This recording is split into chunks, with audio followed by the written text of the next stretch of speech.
samong sitra tangnai rokbai soksawai rijakha potishorini CPIM party office habia sitra rok soksa jakte khamprojak rokno thangai naikha CPIM ni opposition leader Jitendra Chowdhury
party তাদের সম্পর্কে আমাদের প্রয়াত শীর্ষ নেতা শ্রদ্ধেয় comrade Jyoti Basu বলেছিলেন এই দলটা বর্বর।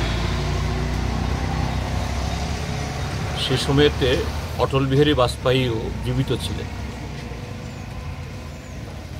এবং বাজপেয়ী মহোদয়ও তার সে বক্তব্যের প্রতিবাদ করতে পারেননি। সেই কথাটা যে কতটুকু বাস্তব, এবছর নাকি আরএসএসের 100 বছর তারা উদযাপন করছে, দেশপ্রেমের মন্ত্রে নাকি তারা দীক্ষিত। আরএসএস ভারতীয় জনতা পার্টি নিজেদেরকে দাবি করে তারা রাষ্ট্রবাদী, অর্থাৎ রাষ্ট্রের হিত, রাষ্ট্রের ধর্ম, রাষ্ট্রের নীতির পূজারী। আর এই যে চিহ্নগুলো, এই যে এই পার্টি অফিস বোধহয় কতবার হয়েছে? 5বার লুট করছে, 2বার লুট। তাদের যে রাষ্ট্রীয় ধর্ম, রাষ্ট্রবাদী, সংবিধানের প্রতি তাদের যে শ্রদ্ধা জ্ঞাপনের নিদর্শন হলো এটা। জ্যোতিবাবু যে বলেছিলেন এটা বর্বর, তারা তাদের বিরুদ্ধে এই শব্দটা মুছতে চান না। গতকাল ছিল বীরচন্দ্র মনু শহীদ, তাদের শহীদানের ৩৫তম দিবস। স্বাভাবিকভাবেই এই শহীদদের পরিবারের লোক, সহযোদ্ধারা মালা দেবেন, স্মরণ করবেন। এই অনুষ্ঠান তো কারোর বিরুদ্ধে হবে না। আর এই ঘটনা ঘটেছিল 1988 ইংরেজিতে, তখন ত্রিপুরাজ্যে বিজেপি সরকার ছিল না, কংগ্রেস দলের সরকার। বিজেপির নাম উচ্চারিত হওয়ার কোনো প্রশ্নই নেই, কিন্তু এই দিনটাটিকেও তারা উদযাপন করতে দেবে না। যে আরএসএস বিজেপি যে এই দেশের ইতিহাসকে পরিবর্তন করতে চায়, সত্যকে পাল্টিয়ে চাপা দিয়ে তাদের যে স্বাধীনতা আন্দোলনে অংশগ্রহণ না করা, সংবিধান রচনার সময় বিরোধিতা করা,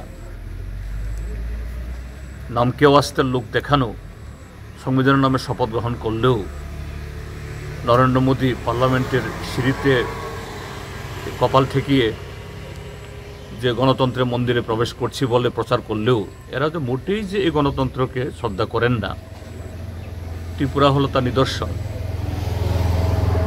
এবং এই বীরচন্দ্র মনুর ইতিহাসটাকেও পাল্টিয়ে যে অন্য দলের দুর্বৃত্ত যে আমাদের কমরেডদের মারতে এসে প্রতিরোধে যার প্রাণ গেছে, এটা নাকি এখন তাদের সই।